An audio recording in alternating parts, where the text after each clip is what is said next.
একান্নবর্তী পরিবারের সেই মজার গল্প নিয়ে আজকে আমাদের নাটক একান্নবর্তী।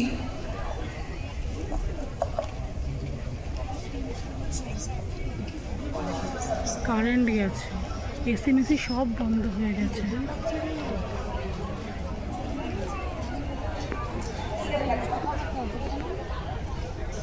একান্নবর্তী পরিবারের মানে হচ্ছে সবাই মিলে একসঙ্গে থাকতে হবে, আলাদা আলাদা থাকলে চলবে না। যেখানে যত আত্মীয় স্বজন বন্ধু পরিজন সব আছে তারা সব একসঙ্গে থাকো।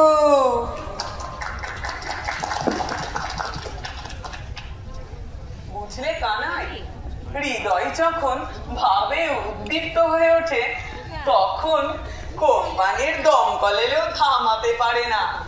একান্নবর্তী পরিবার প্রথা সম্বন্ধে সভায় দাঁড়িয়ে অনর্গল বলতে লাগলো। সভাপতি ঘুমিয়ে পড়াতে নিষেধ করবারও কেউ ছিল না। শেষকালে দুজন ছোকরা এসে আমার হাত দুটি টেনে বসিয়ে দিলে। সেদিন এত উৎসাহ হয়েছিল বটে, তা হবার কথাই তো। তা আপনি সেদিন কি বলেছিলেন? আমি বলেছিলেন স্বার্থত্যাগের একমাত্র উপায় একান্নবর্তী পরিবার। যেখানে পরের অর্থে জীবন নির্বাহ হয় সেখানে স্বার্থের কোনো প্রয়োজনই হয় না। খবরের কাগজে আমার বক্তৃতা খুব রটে গেছে। তারা সকলেই বলছে দুঃখের বিষয় দৌলত বাবুর পরিবার কেউ নেই, তিনি একলা। জয় হোক বাবা, আমি তোমার পিসে। সে কি মশাই, আমার তো পিসি নেই। না, তার কাল হয়েছে বটে। পিসি কোনো কালে যে ছিলেন না। সে কি করে হয় বাবা? আমি তাহলে তোমার পিসে হলাম কি করে? কি বলেন মশাই? তা তো বটে। সে আগে তা আপনার কি অভিপ্রায় আগমন? অভিপ্রায় তেমন বিশেষ কিছুই নয়। শুনলুম আমরা পৃথক হয়ে আছি বলে খবরের কাগজে নিন্দে করছে, তাই একত্র বাস করতে এসেছি। তা আপনার সম্পত্তি কিছু আছে? কিচ্ছু নেই, কোনো বালাই নেই, কোনো উৎপাতও নেই। কেবল এক খুড়তো ভাই আছে, তা সেও এলো বলে। তা বটে, তা তার কিছু আছে? কিচ্ছু না, কোনো ঝঞ্ঝাট না।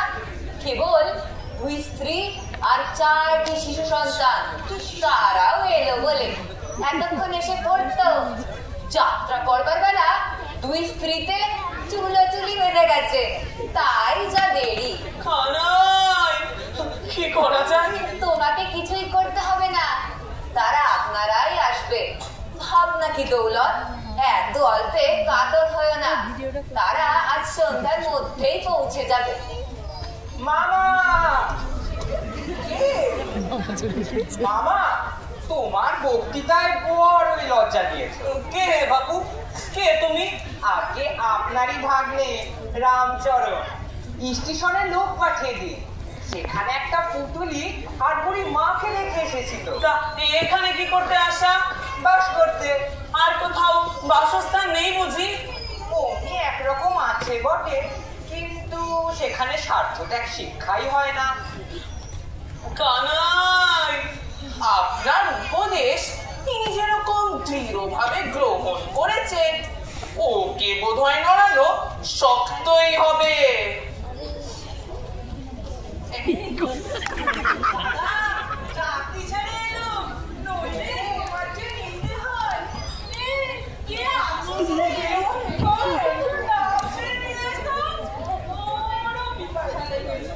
এই মাইক্রোফোনটা যাচ্ছে।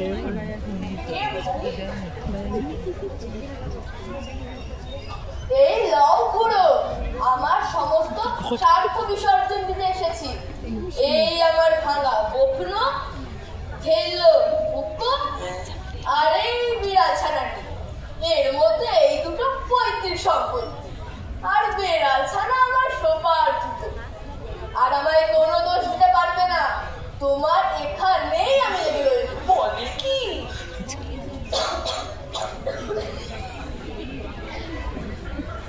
তা তুমি আমার কে হও বাপু? আমি বলছি আপনার গায়ে মাপ দিতে এসেছি। এখন যাও, টানাটানির সময়, এখন আমি আর কাপড় করতে পারবো না। তো সব চলে আসবে। খলিফাজি, যাও কোথায়? আমার গায়ের মাপটা নাও। পুরোর গায়ে যেরকম ফুল কাটা ছিটের জামা দেখছি, সেরকম 6 জোড়া হলেই আমার চলে যাবে। আর যদি বেশ ভালো রকম তৈরি করে দিতে পারো, তো পুরো তোমাকে খুশি করে দেবে। বুঝেছ খলিফাজি?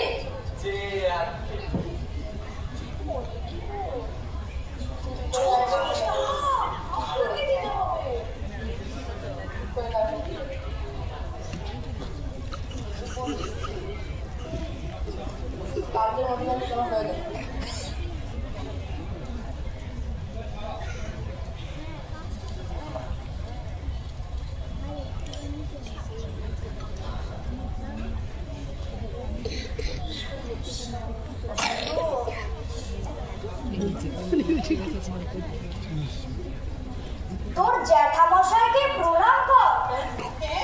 দাদা, এই নাও তোমার ভ্রাতুষ্পুত্র। আমার ভ্রাতুষ্পুত্র? যাকে চলিত বাংলায় বলে ভাইপো। দাদা যে একেবারে অবাক। ভ্রাতৃ শব্দের ষষ্ঠীতে ভ্রাতু, তার উপরে পুত্র শব্দ যোগ করলেই হলো ভ্রাতুষ্পুত্র। স্বয়ং পাণিনি বোপদেব রয়েছেন। অন্য প্রমাণের প্রয়োজন কি? অতএব ইনি হলেন ভাইপো। তা আপনার ছেলেটি কি করে? এই ওকে নিজেই পড়াচ্ছিল। রস্যই পর্যন্ত সেরে দীর্ঘইতে এমনই আটকা পড়ল যে ভাবলো দৌলতদা যখন আছে তখন ছেলের লেখাপড়ার দরকার কি? যে বেটার রস্য দীর্ঘগান নেই তার পক্ষে বাবা জ্যাঠা দুই সমান। কেমন কিনা? তা সমান বই কি? দাদা বলছে নিজের ক্ষুধা হেয় জ্ঞান করে পরের ক্ষুধা নিবৃত্তির সুখ একমাত্র একান্নবর্তী পরিবারেই সম্ভব। শুনেই ঠাউরালো এ সুখ দাদা নিশ্চয়ই অনেক দিন পান, যদি বা পেয়ে থাকেন বিস্মৃত হয়েছে। তাই নিতান্ত মমতা পরবশ হয়ে ছেলেটিকে এখানে নিয়ে এলো। রাবণের চুলো যদি কোথাও জ্বলে তাই পেটের মধ্যে। বলে কি? তো ভারী সমস্যার। কিরে শালা, শুনলুম নাকি শালার চোখে সভায় দাঁড়িয়ে কেঁদে ভাসিয়ে দিয়েছিস? কে হেতনি বেললি? ভদ্রলোকের কানে হাত দাও। অগ্নিপতির গান বলবো না, তোকে গান ভাড়া করে এলে বলবো। কি বলেন মশাই? তা কথাটা তো ঠিক বটে। কি বলো হে কানাই? আমার স্ত্রী নেই তো আবার শালা কিসের? হ্যাঁ, শালা কিসের? তোমারই যেন স্ত্রী নেই, তাই বলে কি আর কারো স্ত্রী নেই? একটু ভেবে দেখো না। তা স্ত্রী তো অনেকেরই আছে, তা ভাবতে হবে কি? তবে তবে কি? তুমি আমার শালা কোন সম্পর্কে? কেন? দাদার সম্পর্কে? দাদা আছেন তো, শালাই যেন ভাড়া দেয়। কিন্তু দাদা বেকবুল গেলে তো চলবে না। আমি তো জানতেম নে, কিন্তু আজ যেরকম দেখছি তাতে। থাক, তাহলে তো চুকেই গেল। বেশি বকাবকিতে কাজ কি? ভদ্রলোকেরা সব আছেন, এদের সামনে কে শালা আর কে শালা নয় তা নিয়ে তকবার করা ভালো দেখায়। উফ, একটু জিরানো যাক। এক ছিলিম তামাক ডাকো। আপনার জল খাবার খেয়ে নি। বেটা, তোকে এখানে কে খাবার আনতে বলেছে? যা বলছি, যা যা, বাড়ির ভেতরে নিয়ে যা। আগে এটাই তো আপনার ফলার করার সময়, তাই তো নিয়ে এলো। তবে আপনি যখন বলছেন তখন নিয়েই যাচ্ছে। যা। বিলক্ষণ, তাতে দোষ হয়েছে কি? ওরে তুই দিয়ে যা, এদিকে দিয়ে যা।